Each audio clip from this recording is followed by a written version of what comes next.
Perhaps there is no clear evidence that the majority of people have no idea how to interpret amazing sound quality, and even amongst audio influencers, they have no idea what they're talking about when it comes to good sound quality than the widespread usage of the Shure SM7B microphone.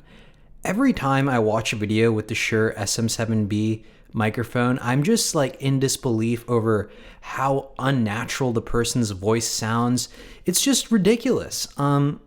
Here's a relatively unsmooth measurement of the Shure SM7B performed by Audio Test Kitchen, and this response is just horrible. I mean, there's this huge dip at like 6,300 hertz. The treble is extremely jagged.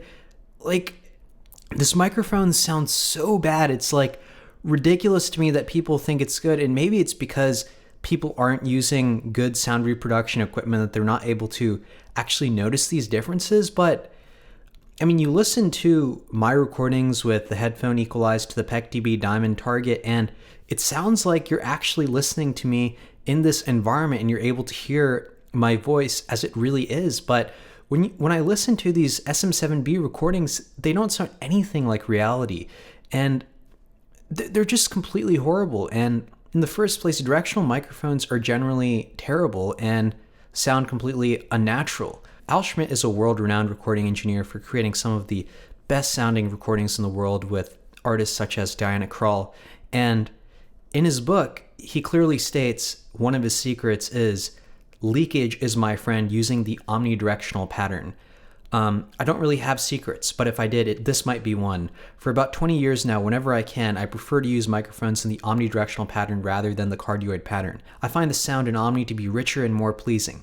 These days, I use omni mics on vocals, strings, horns, violins, in big bands, and orchestras, on almost everything actually, wherever possible. To do this requires a good sounding room and good microphones, and it doesn't always work, but when it does, I prefer it. Guys, it's really not that complicated. The smaller the microphone capsule, the better the ability of the microphone to accurately capture sound in that single point in space. And you can see this microphone, the Sennheiser MKH8020, it has a relatively omnidirectional pattern, but the capsule size is not as small as it could possibly be. The reason why I have the MKH8020, or one of the reasons why, is that the self noise is only 10 dBA, and for this capsule size, it is the lowest self noise microphone in the world.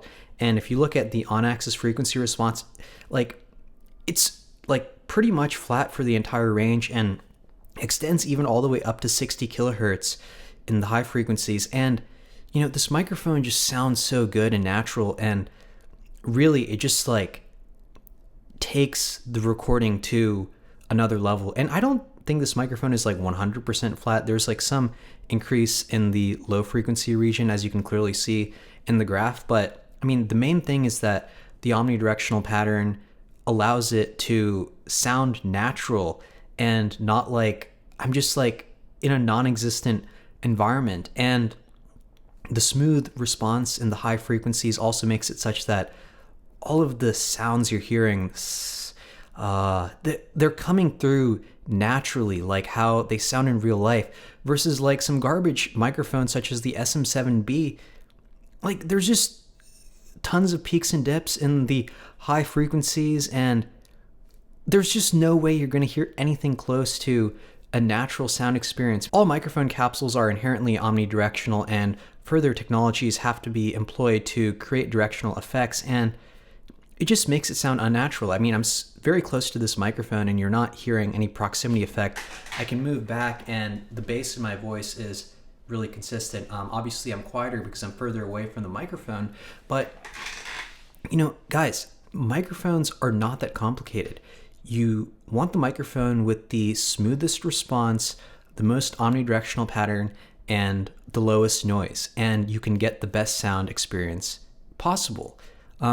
You know, like, I just don't understand why people are still using the SM7B. It's completely outdated, and I mean, it was never good in the first place. Just get a real microphone. The SM7B is complete garbage and is only for posers and casuals, really. And it's just disgusting to listen to the SM7B. Like, I was on the other side of campus and I was watching like a Joshua Valor video, and I was just so disgusted that I had to come back to my dorm and make this video talking about the SM7B and how horrible it is.